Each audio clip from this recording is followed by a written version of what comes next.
Chapter 13, we talk about more details into current liabilities and contingencies. So the characteristics of a liability is something basically that you owe. So you owe it in the future as a result of something that has already happened. So again, it's a past transaction, but it's something we owe and we're going to be paying when we do current liabilities, it's going to be within the current year.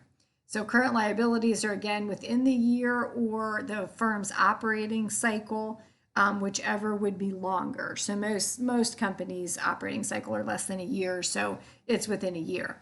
And then they're basically going to be paid from our current assets or transferred into another liability. So when we record our current liabilities, it's basically at the present values of what we owe today. Okay, so our most common examples down below are accounts payable. So, probably some of you have worked in an accounts payable department. It's normally a big part of the accounting department. But invoices come in from vendors and suppliers and service providers, and the accounts payable associates enter those into the system. And then we look at the terms to say, okay, when are we going to pay them? But as they get entered into the system, the credit goes to accounts payable. Then you could have notes payable where you are given a longer period of time, but then you are charged to pay, but then you're charged interest. Commercial paper is going to deal with more of a short-term liability with the bank. Income tax liability, again, every year we file, we owe. Dividends payable if the company declares dividends. And then accrued liabilities will be at the end of the year when we know we owe something. So again, like I said, our accounts payable is when we've got an invoice, we look at the terms. It's normally like, say, net due in 30 days. Maybe we could take it out a little bit longer than that. But we're basically paying our suppliers and our service providers, again, within their terms. The notes payable it's actually a promissory note, so those go longer. It still could just be like 180 days or, something less than a year, so they still could be current. They could also be long-term, though.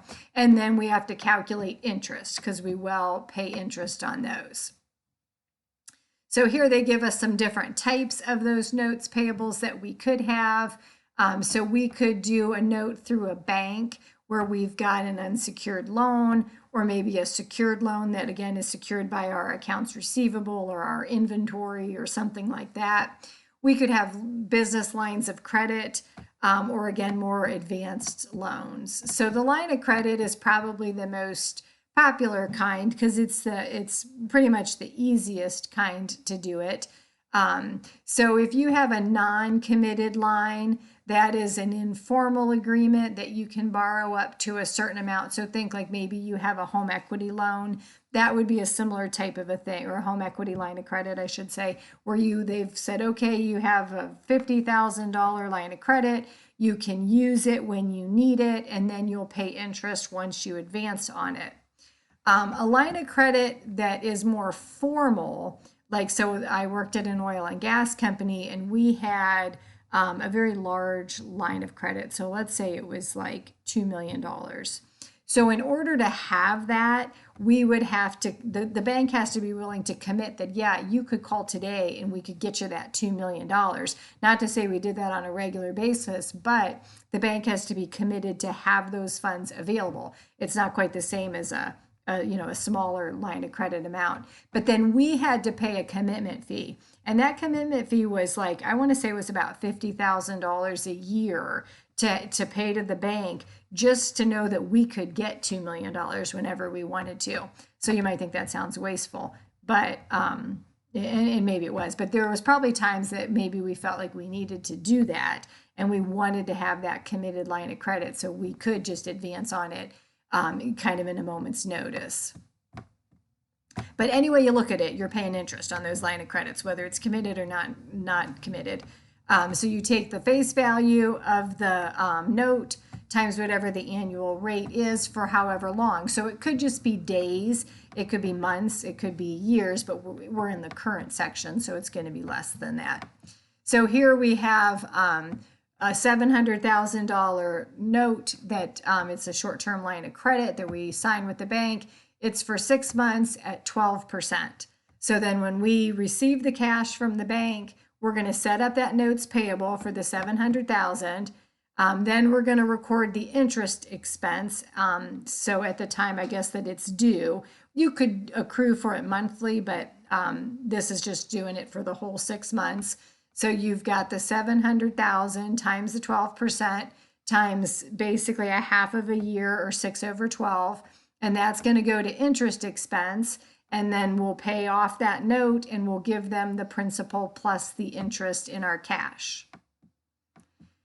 If it's a non-interest bearing note, there still is going to be an interest component to it. So they give us inventory worth $658,000 and they say, hey, at the end of the 6 months, you owe us $700,000. So they're not really telling you it's at, a certain percentage, but obviously this $42,000 represents interest. So then when we go to pay it, we're going to take it out of that discount and we're going to debit interest expense. We don't debit the interest expense initially because on May 1st, we haven't actually incurred any interest. We just got the merchandise. But by November 1st, we've actually incurred it. So then we'll take it out of that discount and we'll charge the interest expense. And then here they say, okay, this is a little bit more of an advanced way to say, okay, well, what are they really charging us? Even though it didn't state an interest, it really is an interest component. There's explicit interest in there. So if we take the $42,000 that we paid, divided by the $658,000 that we actually got on that day, so not the $700,000, but what did we really get? We got $658,000. That's 6.38% for that 6-month period. We'd have to multiply that by 2 to figure out what the annual rate is. Secured loans, like I said, have some sort of collateral behind them. So it could be that we've pledged accounts receivable. If we factor the accounts receivable, we actually sell them to get the cash today, and then the bank or the finance company actually collects on those receivables. Commercial paper, again, is a more of I feel like a larger note that you would get with the bank. But it is also unsecured though, so there's no collateral behind it. And then if it goes beyond the 270 days, then it's going to be a more formal type of a loan. And then the commercial paper is issued by the lender and then is backed by some sort of line of credit with the bank.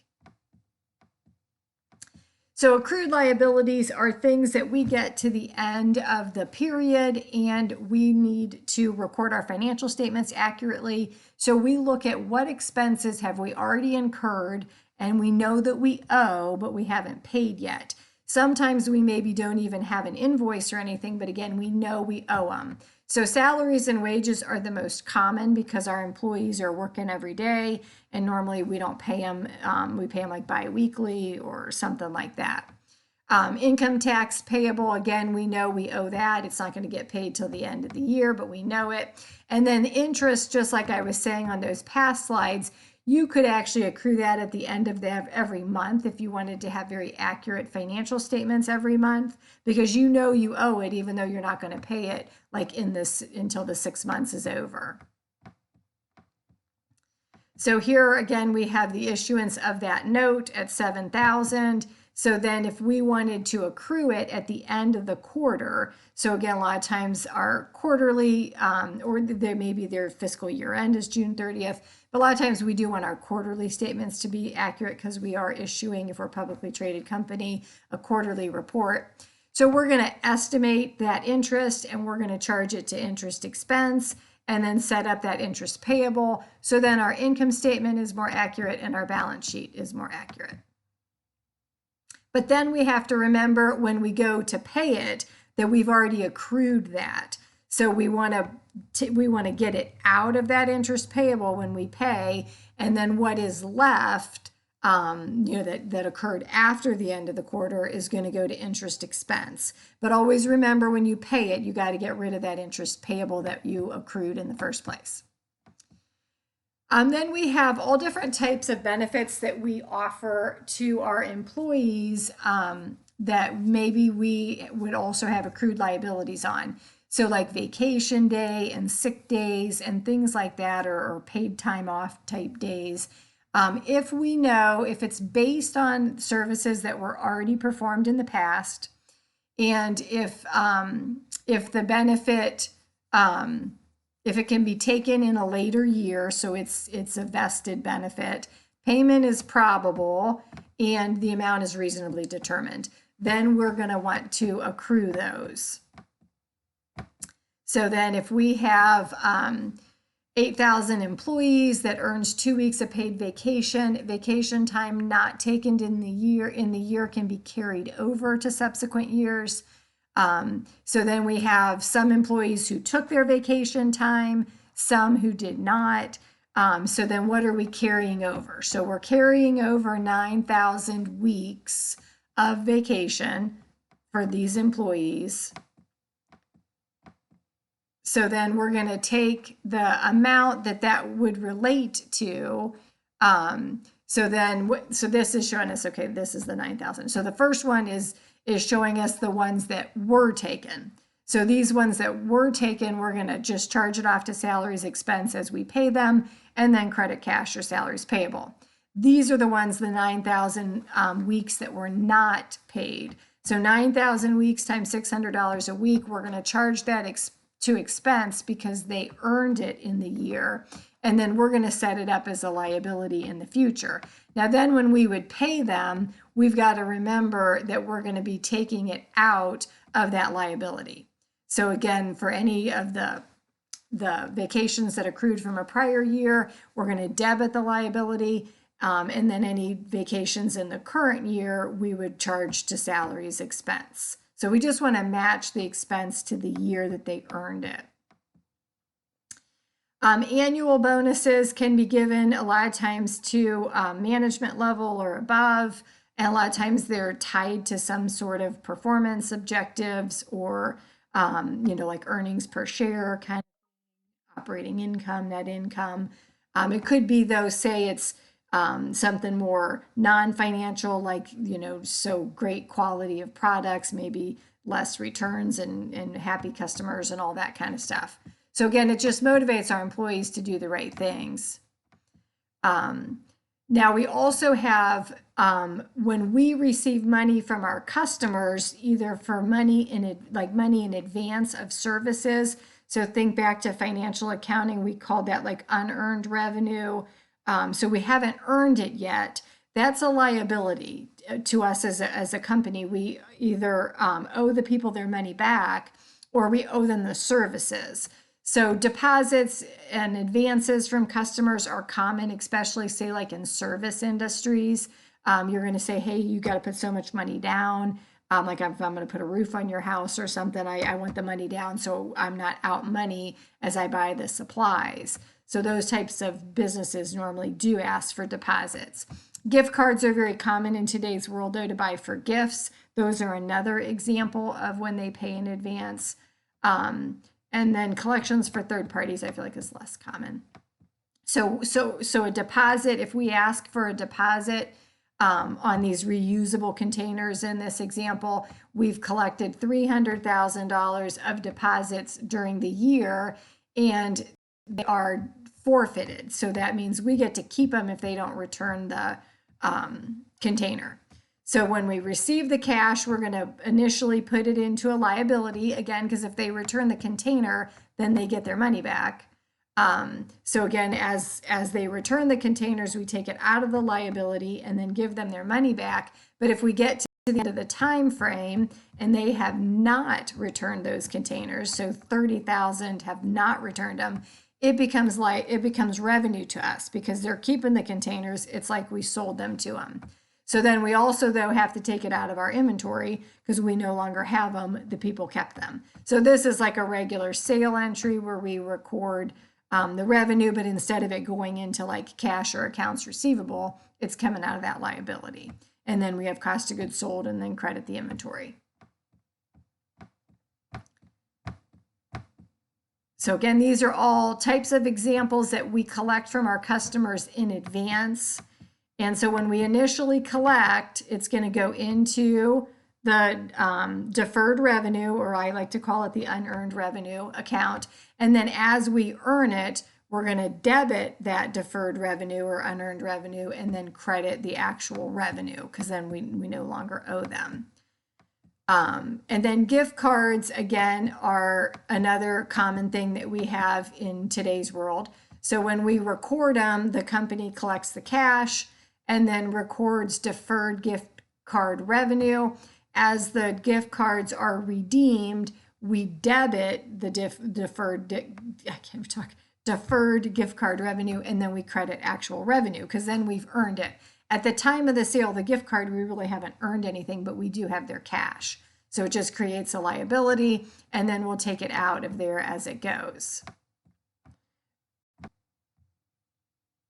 And then if they were to expire, which I feel like gift cards don't anymore, but there was a time that they did. But now I feel like they pretty much go forever. But then if they did expire, that would become revenue to us, because we already have the cash and they can no longer use the gift card.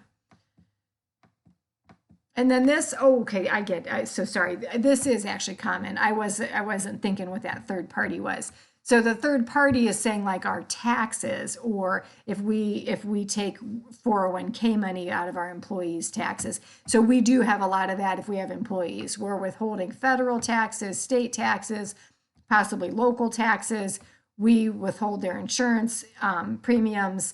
We do 401k contributions, union dues. So we are like a holding agency, and then we have to pay those to the people. And we have a little bit on payroll at the very end of this. It's in the appendix, but I do think it's relevant if you are ever working in a company that has employees and you're involved in that payroll department. So we have, again, this chapter, we're focused on the current liabilities, but we can have long-term liabilities that are coming payable in the current operating cycle or year. So then we call that like the current portion of long-term debt. So those we can reclassify to current as they're coming due.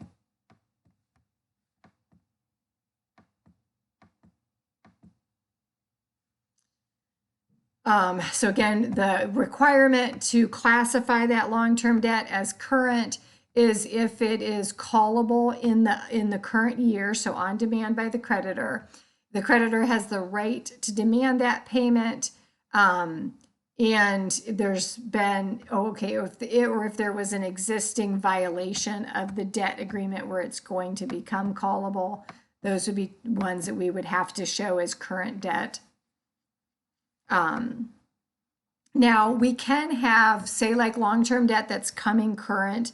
So like say we have bonds that are due and we think, okay, those are coming current this year, but we have the intention to refinance them with maybe another issuance of long-term debt or maybe a bank loan. But then it's not just the intention, because we all could intend that, but do we have the actual financial ability to do it? Like, can we actually sell those bonds and have a market, or are we actually going to get the bank loan? If that's the case, if those two things are met, we can leave them as long-term because we're really not going to pay them this year.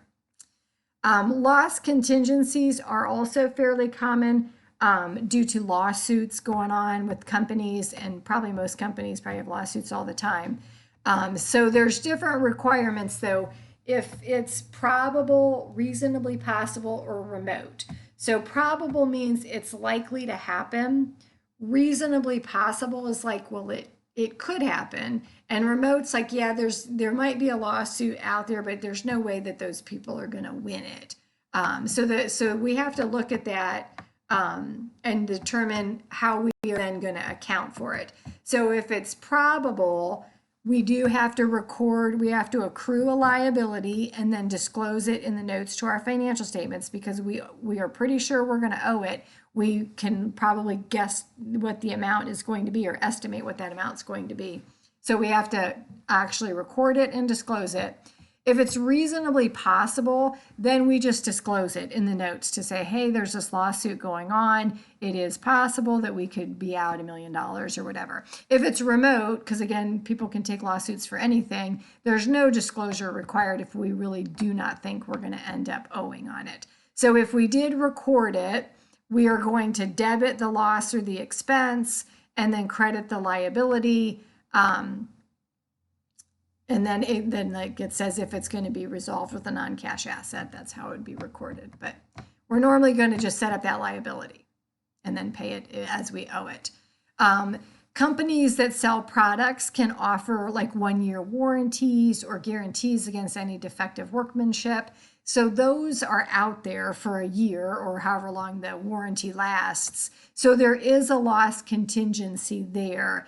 And if we can predict it, we want to match it to the sale that created it. So, so here's an example. We are predicting it. So we have sales of $2 million. So that we record those, but we estimate that 3% of those sales will be up for warranty. I mean, we'll actually end up having to pay something on them. And then 4%, so it's a 2-year warranty, 3% in the first year, 4% in the following year. So then we're going to set it up as a warranty liability for the total, the 3% and the 4% times the $2 million in sales. And then as those chairs come back in, we're going to take them out of the liability and then replace the chairs or replace the product. So sometimes, again, we may do like a best estimate or an expected cash flow. So if it goes more than a year, we may have to factor in like the time value of money type estimates too. So here it says, okay, these are the probabilities. Whoops, sorry. So we're going to kind of go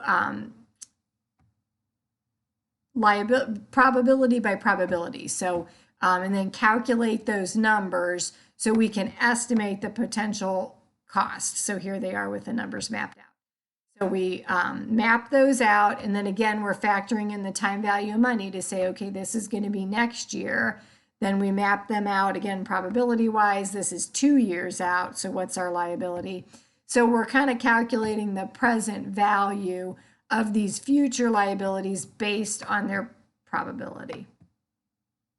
And then we would debit the warranty expense, set up the warranty liability, and then as again we honor it, we're going to take it out of that liability and then honor it.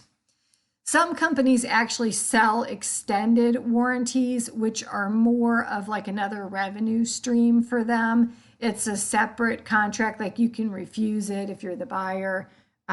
So that would be a separate like revenue stream that they're going to record. So cash is going to come in, they're going to record the deferred revenue on the extended warranties, and then as they expire, they're going to turn that into the warranties. Because again, if you don't use it, that you've already paid for it, you get the money. As we said on our like potential lawsuits out there, if there are pending litigation, normally you have to disclose it. Again, unless there's a remote chance of it actually being settled. And then this gives you, again, just kind of that time frame. But you want to, it all goes back to that probability. And if we can estimate the loss on how we're going to record that. And again, another little timeline on that. So again, it's just being honest with what's going on. Now, gain contingency goes the other way. So we do not record that. We never record a gain contingency. We would disclose it if it was material, but we're not going to book it on our books. Okay, then this was the appendix. So again, I try to not normally cover the appendix, but I do think payroll-related liabilities are very common. Anyone who has employees has these. So if you have an employee, you're withholding federal tax, local tax, state tax. you're withholding their health insurance, their 401k, and then the employer has to match many of those taxes, like the Social Security and the Medicare. The employer normally pays for federal unemployment and state unemployment. So those all end up being liabilities, current liabilities, that the company needs to record.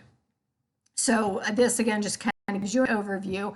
Employers are legally required to withhold federal, state, and local if they're in the local environment. If they're just in a township, they don't have to withhold local. Social Security taxes and Medicare have to be withheld. And then the Social Security and Medicare taxes are matched by the employer. So that's what we have down below. If you're self-employed, you pay both, the employer and the employee. And then again, there's so many voluntary deductions that are offered to employees as well. So retirement plans, insurance, life insurance, health insurance, union dues. You can have like HSA money come out, or child care coverage come out, because some of those will come out tax free from a federal income tax side, so it is a savings. But from a payroll side, the employer needs to monitor all of those and make sure that they're properly recorded in liabilities. So here it shows you an example of, again, a journal entry as we're paying our employees. All of these credits that you see are the different liabilities that are coming out of those paychecks. And then the net amount goes to salaries payable. Then the second journal entry here shows the taxes that the employer has to pay. So they have to match Social Security and Medicare, and then they're responsible for paying the federal unemployment and the state unemployment. And then maybe they're matching some of these other life insurances or health insurances or 401ks, so then they can have those fringe benefits as an expense and also set up the liability. So it is important to understand those, especially if you're ever going to work in a corporation in the payroll department.